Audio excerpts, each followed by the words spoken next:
modern cities, we feel a safety that comes from living in a civilized world. But there was a time when danger lurked everywhere.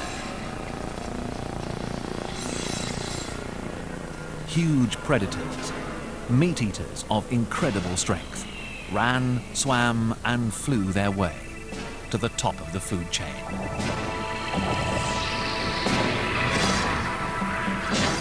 To understand just how fearsome these creatures were, we can now bring them to virtual life in new and scary ways.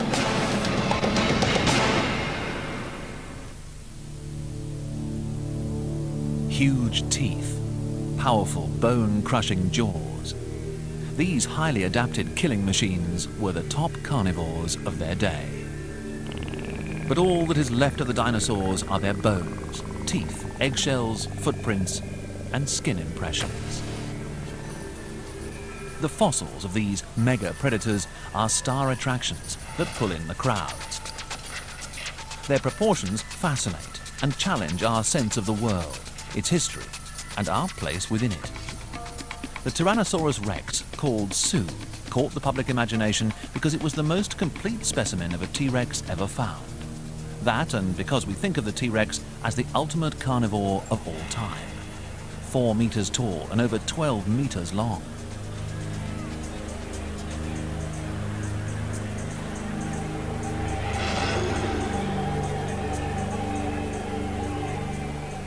The T-Rex has been gone for 65 million years, long before the first hominids appeared.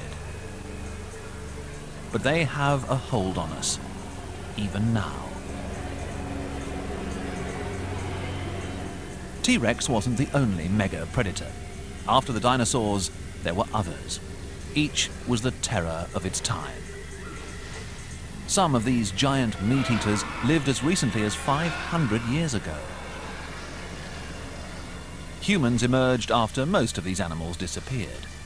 If they had survived, our lives would be very different.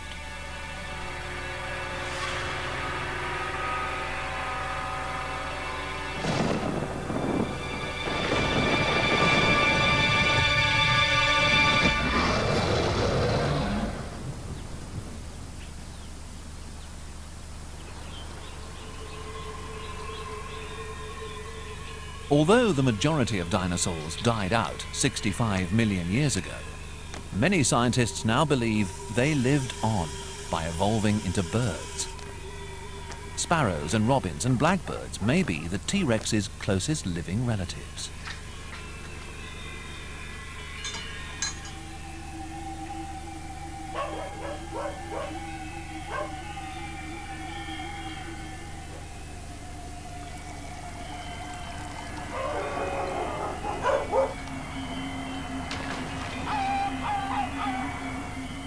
And at one time, there was a bird that was just as brutal as any of the carnivorous dinosaurs. It was called Titanis, and at almost 2.5 meters tall, you certainly wouldn't want one outside your front door.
Two million years ago, this extraordinary bird hunted the grasslands of Florida.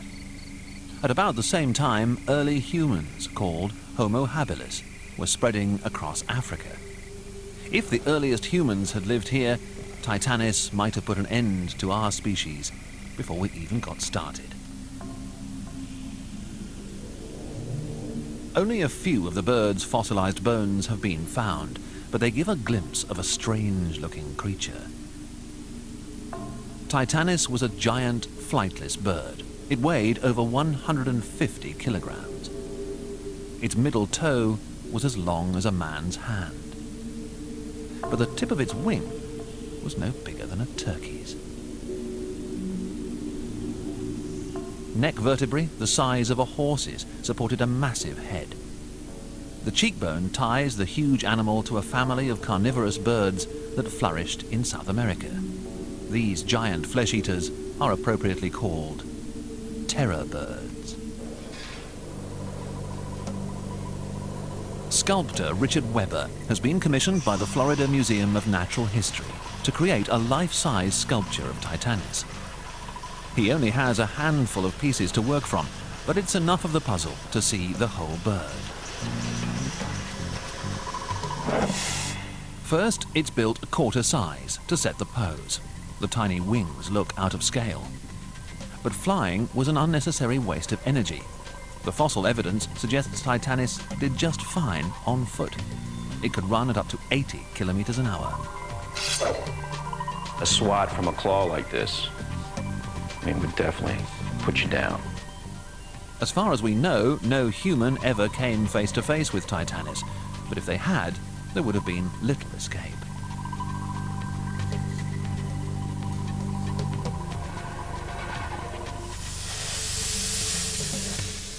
With a beak as big as a horse's head, Titanis probably thrashed its victim against the ground, then ripped off pieces, or swallowed it whole. A metal bar becomes a single toe on the giant's foot.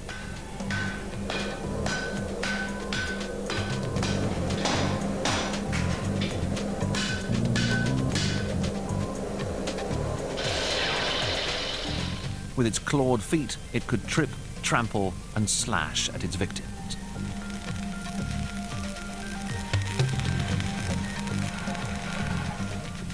The life-size sculpture shows only too clearly what the terror bird did to its prey 2 million years ago, and could have done to humans.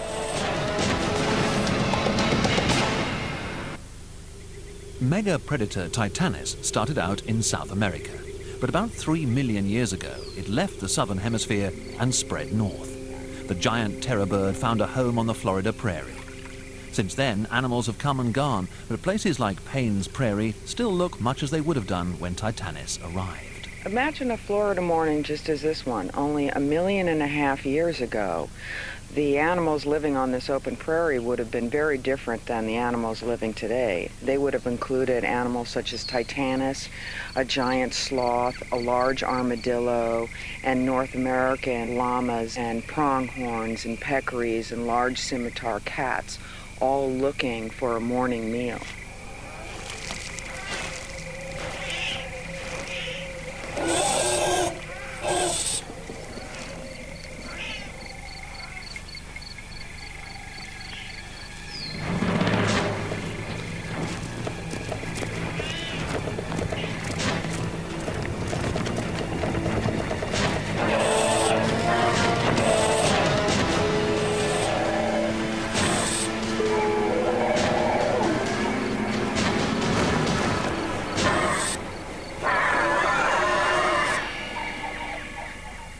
What could be more strange than a giant killer bird that didn't fly? Australia had the answer. A huge carnivore called a giant butcher.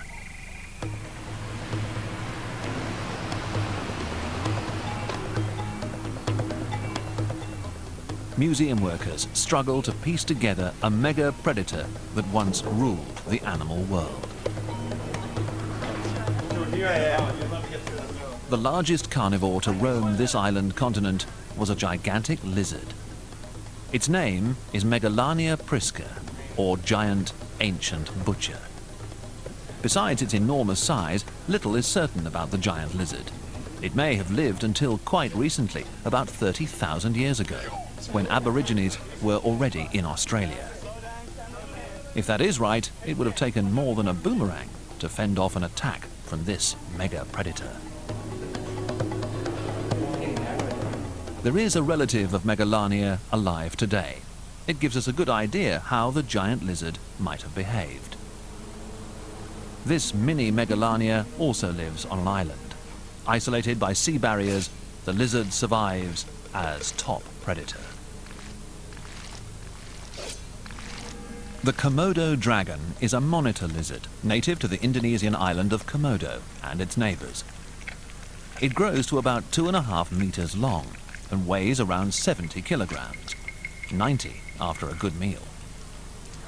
It has a local reputation as a man-eater.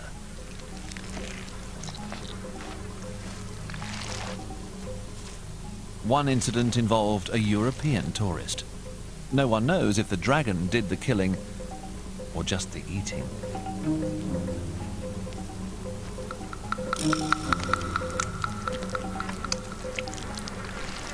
The cold-blooded metabolism of reptiles is well suited to the tropics. The intense heat of the midday sun makes the dragon alert and ready for action.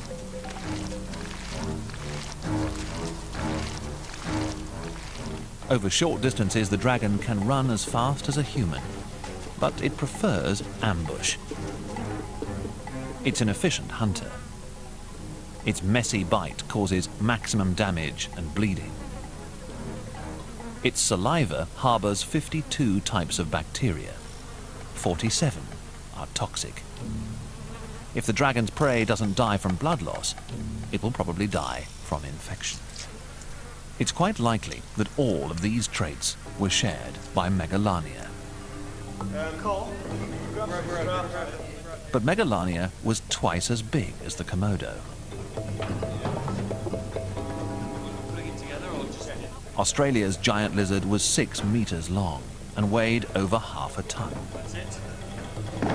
Ah, brilliant! Hey! There you go. It's just at the bottom. Yeah, we're going to push it in at the bottom now.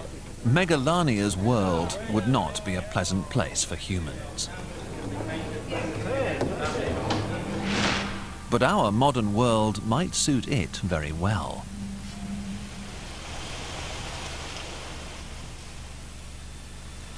We just might become items on their menu.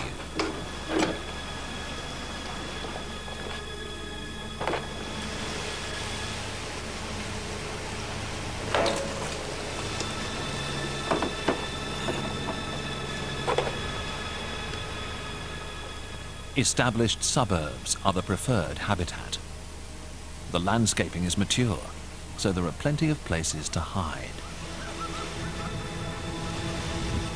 When the dry winds blow, the waterhole is a good place for hunting.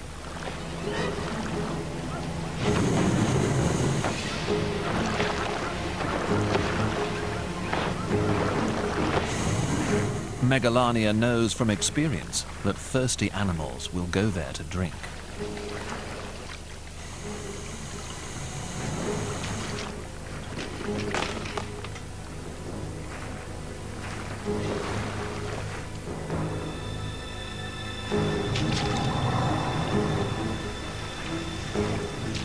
All it takes is the patience to wait it out until the prey becomes distracted and careless.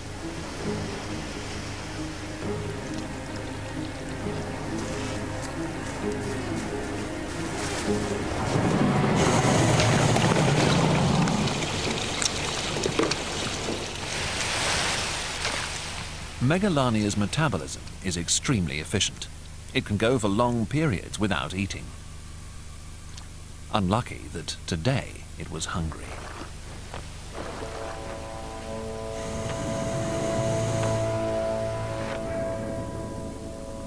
Another mega predator was even larger, and it too has a living cousin, the great white shark. The great white has nature's most infamous set of jaws.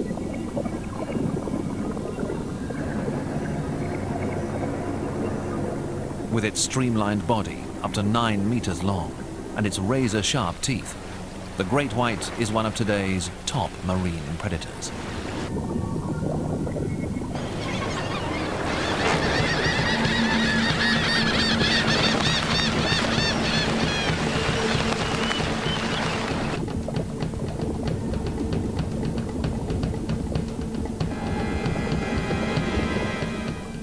An efficient hunter, the great white's only flaw is its poor eyesight. Although its real threat to humans is relatively small, the great white still looms as a creature of almost mythic size and power.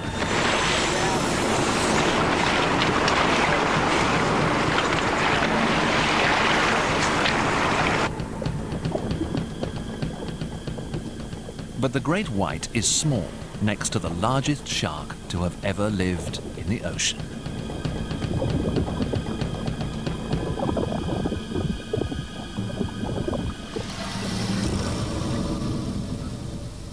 If the tooth of today's great white wasn't big enough, Carcharodon megalodon was the size of a bus. When it opened its jaws, it could have swallowed a car.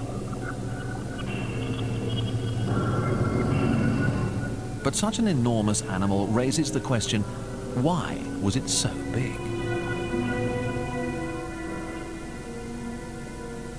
Carcharodon megalodon, or the largest of the great white sharks, was around probably 15 or so million years. And one of the reasons why we think that megalodon got so large is it responded to available prey, which most likely were whales. About 55 million years ago, the ancestors of whales crawled from the land back into the sea. For millions of years, they were relatively small creatures.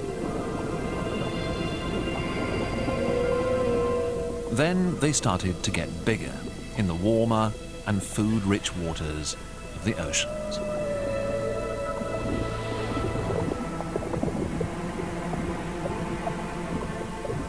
Animals get larger in response to food availability. And when you have larger herbivores, for example, then of course the predator gets bigger in response. And this is generally in response to a climatic change. The warmer the climate, the more food source you have, hence the larger animals can actually get. So the megalodon most assuredly got large in response to an availability of food, which were whales, because previously right whales didn't exist. Sharks have been around for hundreds of millions of years, but there were no whales. The shark has a hunting design that has worked successfully for hundreds of millions of years. Row upon row of razor-sharp teeth, a conveyor belt of biting tools that are continually renewed. As one row falls off, a new one moves into place.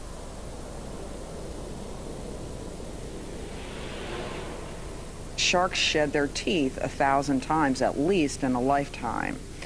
Now, these teeth are not very sharp because they've been tumbled around river sediments and sand for millions of years. But in life, if I were to do this to a real megalodon tooth, I might just cut my finger right off. These are the jaws that made Megalodon the ocean's top predator of all time.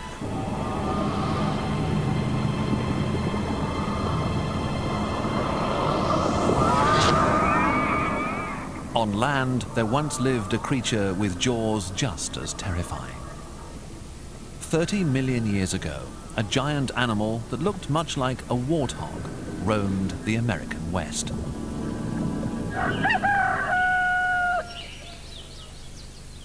Being a carnivore, if it were around today, it might go straight for your breakfast.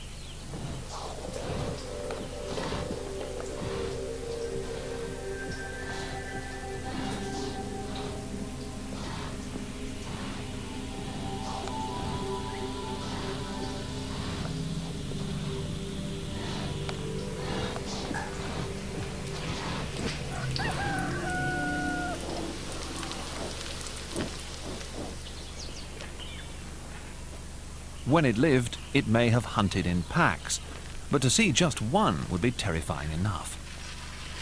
Its name was Megacoris, or very big pig. Its remarkable jaws were almost a meter long. Now imagine a pack of these guys in the Wyoming plains 30 million years ago, running through a herd of rhinos, and a rhino falls over and the two giant killer warthogs go kapow, kapow, rhino haggis, kapow.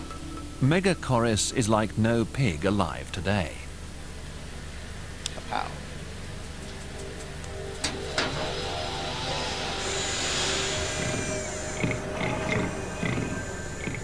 3D animators have created a life-sized robot of the animal, based on the theories of paleontologist Bob Barker. This is the warthog from hell. We call the robot Helen. Helen is an example of what we paleontologists for a century and a half have called giant pigs. And we call them giant pigs because this extinct family has pig-like molars, and we paleontologists were fixated about molars, fixated. Take a look at this chomper. Now that's like yours, like a person's molar or a pig molar. You find a tooth like that today in animals that eat roots and berries and nuts and acorns. So if you're fixated on molars, you'd say this is a harmless herbivore, and you'd be totally wrong, totally. To understand the truth about the killer warthog, you don't start with the front end. You start at the rear end. The hardest job you can give a gut is eating plants, because to digest plant cell walls, you need a huge gut that bulges all around the rib cage.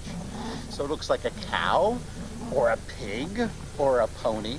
But what do you see? You don't see that at all. Conclusion? The killer warthog ate concentrated, protein-rich food. That means meat.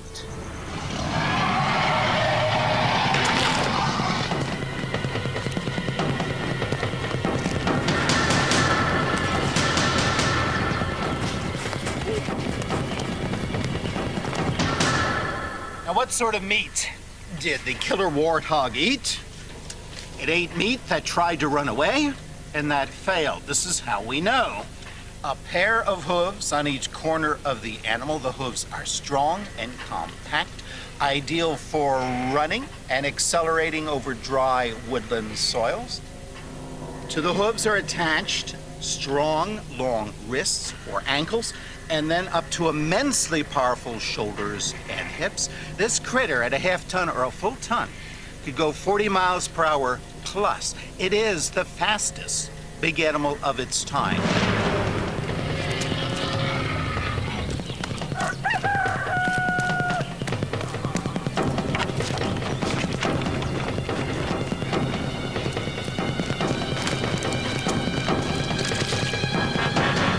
The skulls of these fossil warthogs are wonderful objects. And the most spectacular thing is the clue to the killing apparatus. That's this huge hole here behind the eyes.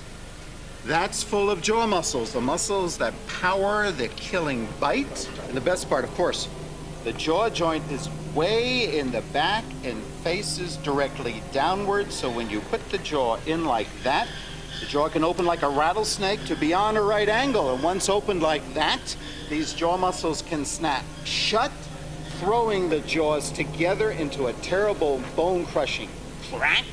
So this killer warthog, when it snapped its jaws, could bite through a Buick.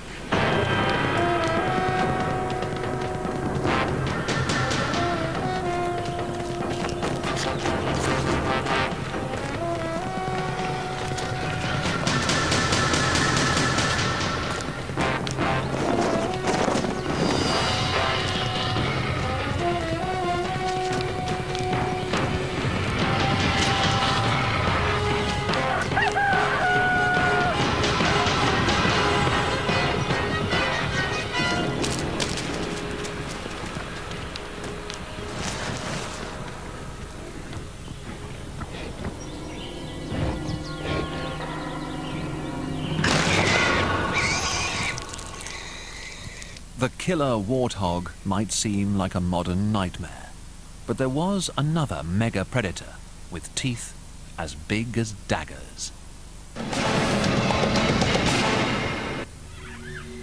7 million years ago, mega predator Barbarophilis lived in the forests of America's Midwest. It had the largest set of saber teeth of any carnivore ever. Barbarophilis was a nimravid, a family of animals related to cats. Cats, of course, are here today, but what happened to Barbarophilis? It was a top predator. Its 20-centimeter long canine teeth were as sharp as daggers. For Larry Martin, this highly adapted killing machine is his favorite animal. I'd like to make a reconstruction of Barbarophilis, and this is what I think that it would look like right here. The biggest one would be about the size of an African lion, or about 600 pounds. But you look at this thing, you can see it doesn't look like an African lion. It looks like a 600-pound wolverine.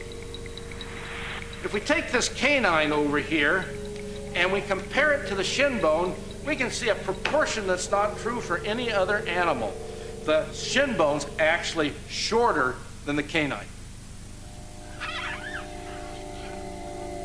At the time of Barbarophilis, the Midwest was heavily forested. At its edges, in the shadows, Barbarophilis lay in wait. The hind legs were short and flat-footed, the sign of an ambush predator. Surprise was its game, not long-distance running. After a short, furious chase, the massive forelimbs grasped and held the prey. Its teeth did the rest. 7 million years ago, the short-legged rhino called Teleoceras grazed around the ponds and lakes of eastern Kansas, an ideal meal for a mega-predator specializing in ambush. Teleoceras probably spent its days wallowing around in the mud and swimming, but around dusk, it'd get out of the water and it'd go up on land to graze. And when it do that, it might run across the Barbarophilis hiding in the brush. In which case, the Teleoceras try to run back to the water as fast as it could. But the Barbarophilis would run alongside the rhinoceros and it'd throw one paw over the shoulder and the other paw over the head. It'd stand up on its hind legs very much like a bear, and it'd bend the head around, bulldogging the rhinoceros. And when it did that, it'd throw the neck into a curve and it'd bend the head up. So if the head was here, when it was being bulldogged, it'd turn up like that, and this take these blood vessels that go to the brain, they'd be sticking right there, and the Barbarophilis would bite that. And what it'd do is it would take a bite, and the canine would come behind these blood vessels. It'd drive the canine down like that, that'd cut the blood vessels and cut the saber out, so the Barbarophilis was disentangled. Rhinoceros would fall over, and Barbarophilis would have dinner.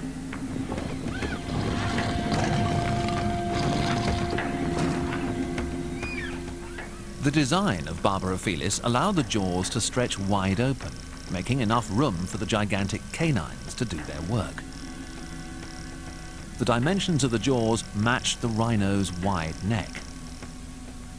The teeth slashed through the windpipes and arteries, but missed the tooth-cracking spine. And yet, this perfect blueprint for killing wasn't enough. Barbarophilis came well equipped, but it had a fatal flaw. The Barbarophilan cats didn't start out big. In fact, this is the oldest one we have. It's about 14 million years old. It's called Cenozoic. Cenozoic was no larger than a North American bobcat. Over the next 6 million years, Barbarophilis grew bigger and bigger. At the end of the line was Barbarophilis fricki, the biggest of them all. The curious thing is that if we looked at the brain of Cenozoic, it's about the size of a bobcat brain. And I've got a brain here from a 40-pound bobcat. And if I compare that to a Barbarophilis fricki brain, 600-pound animal, they're almost exactly the same size. The cats got bigger, but the brains didn't. What's that tell us? Well, it tells us, for one thing, that whatever Barbarophilis was doing with its life, it wasn't thinking.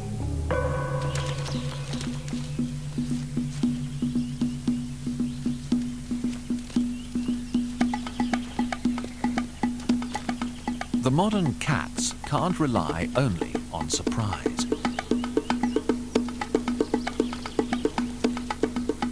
They have to pursue their prey out in the open, anticipate its next move, and respond instantly. That means being able to run well and to think.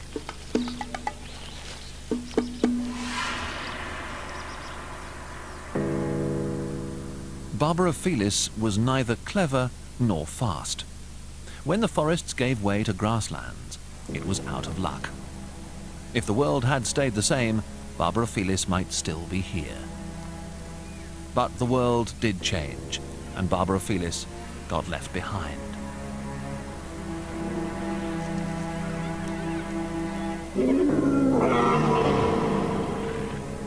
The same question can be asked about each of the mega predators. Why, when they were on top, did they all become extinct? Extinctions happen for a variety of reasons. The most conspicuous reason, however, is some kind of shift in the climate, whether it's regional or global. What happens is it upsets the food chain balance. Large predators are particularly vulnerable to these extinction events because there are much fewer of them compared to their prey. So it becomes somewhat of a domino effect. The smaller species go extinct or start to disappear or get fewer in number, and the predators just bottom out. This is probably what happened to the short-faced bear. Around 12,000 years ago, at the end of the last ice age, it had already started the slide towards extinction.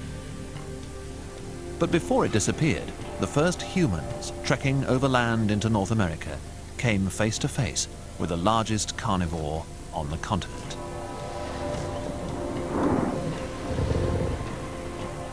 Those early explorers had seen bears before, but nothing could have prepared them for this close encounter.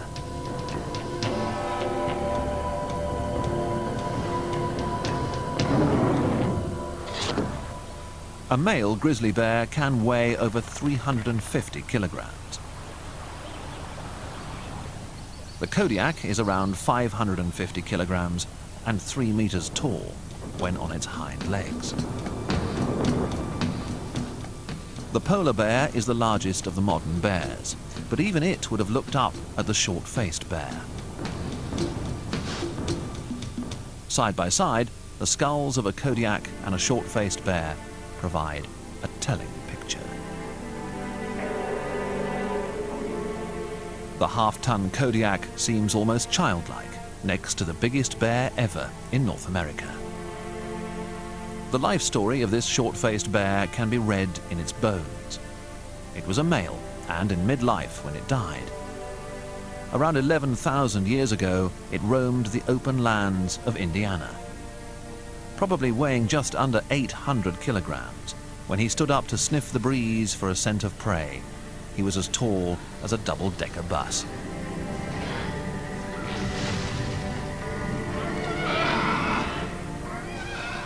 The legs were extremely long, over 1.5 meters at the shoulder. Unlike modern bears, the feet pointed forward, the sign of a good runner. The skull was wide and flat. The jaws had massive muscle attachments for gripping prey. With such enormous size, it could hunt and tackle any game it chose: deer, giant sloth, or long-horned buffalo. The short-faced bear lived at a time when humans were also wandering the land. But if they spotted him, they were probably too close. All that remains are the collection of fossilized bones safe behind museum glass. But in life, it wasn't a bear you'd want to come face to face with.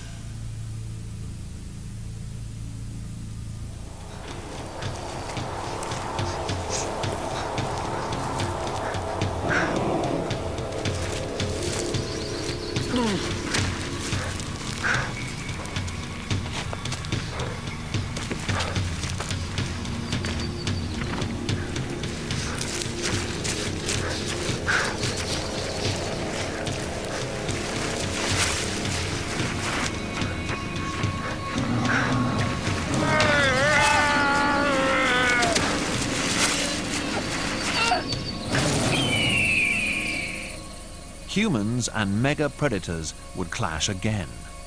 This time the settlers were the Maori of New Zealand, and the carnivore was a giant bird called the Haast's eagle.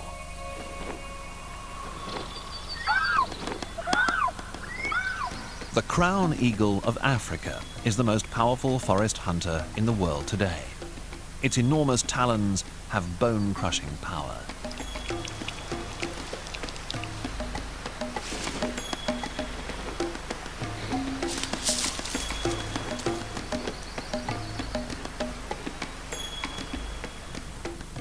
The golden eagle, the most widespread of the world's large eagles, is used for hunting. It's not unknown for them to attack and even kill their handlers. But the most fearsome eagle ever to swoop from the sky was bigger than both. Haast's eagle lived in New Zealand until about 500 years ago. To understand this huge bird, first we need to realize the size of its prey. The South Island of New Zealand looked very different back then. It was covered in thick forest and filled with extraordinary birds, including the eagle and the flightless plant eater, the moa. When Europeans arrived in the 1800s, that world of birds was gone, and all that was found of the gigantic moa was its bones. The largest moa could weigh in at over 250 kilograms and was the size of a small elephant. At the time when these giant birds filled the forests, there were no predators on the ground in New Zealand. And people hadn't yet arrived on the island. But there was still danger. The threat came from the sky.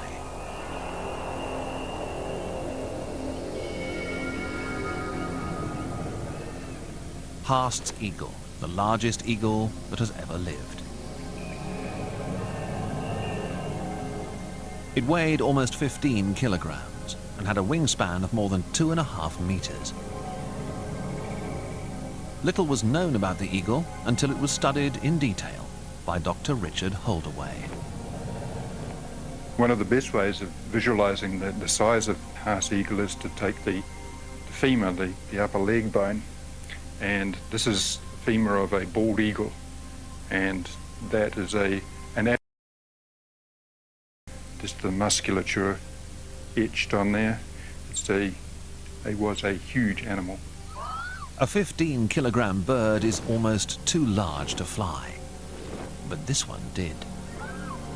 The muscle attachments and the articulations show that this bird not only flew very strongly, but it was a flapping bird. It didn't soar like vultures. It flew through the forest at great speed, 40 or 50 miles an hour, and swooped down on its prey. But even at 80 kilometers an hour, how could Haast's eagle bring down a moa that was 10 or even 20 times its size? Talons, the size of tiger's claws. One can imagine that these great eagles hunted their prey very much like the great eagles of today, the harpies and the crowned eagles of Africa.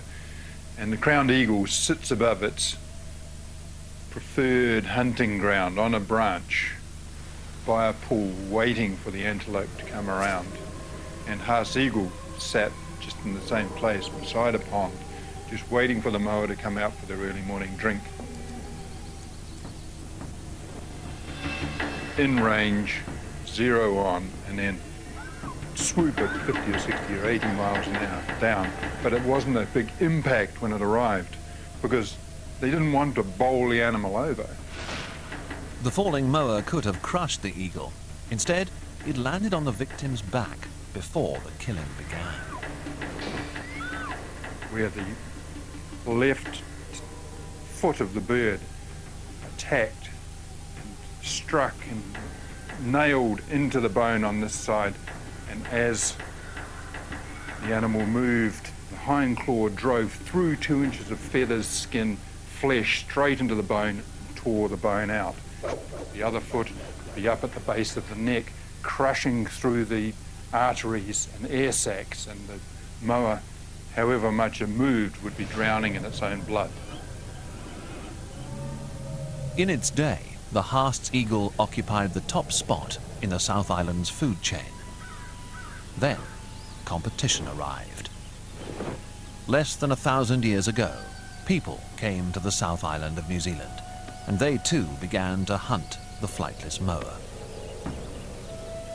Cave paintings can give a glimpse of that time. A time when humans and the eagle both fed on the same prey. Each had its tools for survival. The eagle had hunted for millions of years, armed with its talons.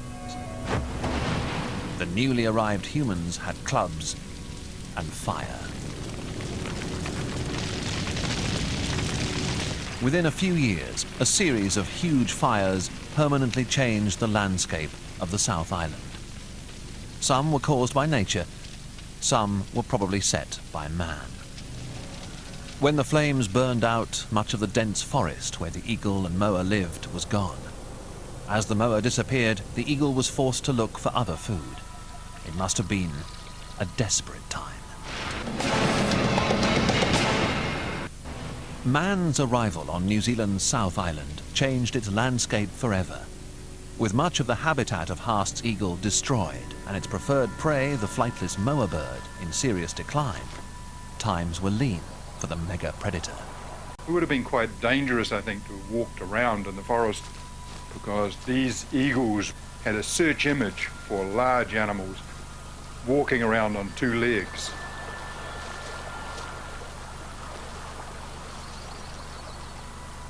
The 10-centimetre long talons that brought down an almost 300-kilogram moa could just as easily pierce the skin of this creature.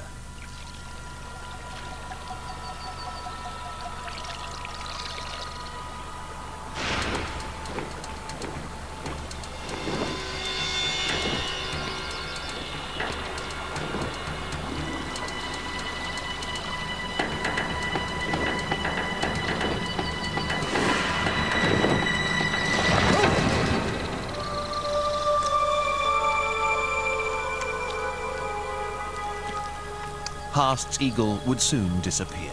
The world had changed too much for it to survive. This bird was a perfectly functioning organism in an intact environment until about 750 years ago. 50% of the South Island was denuded of the forest habitat. At the same time, people were taking out most of the prey, and a bird that large could not subsist on eating wrens and sparrows. They were starved of their main diet, they had nowhere to live, and probably by about 500 years ago, Haast's eagle followed the moa into oblivion.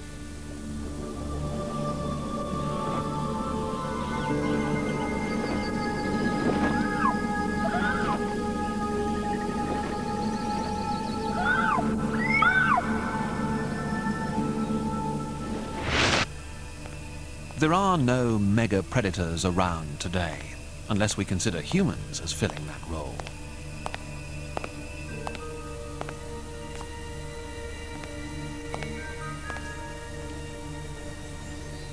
Whatever drove them into extinction, all we have left are their fossilized remains.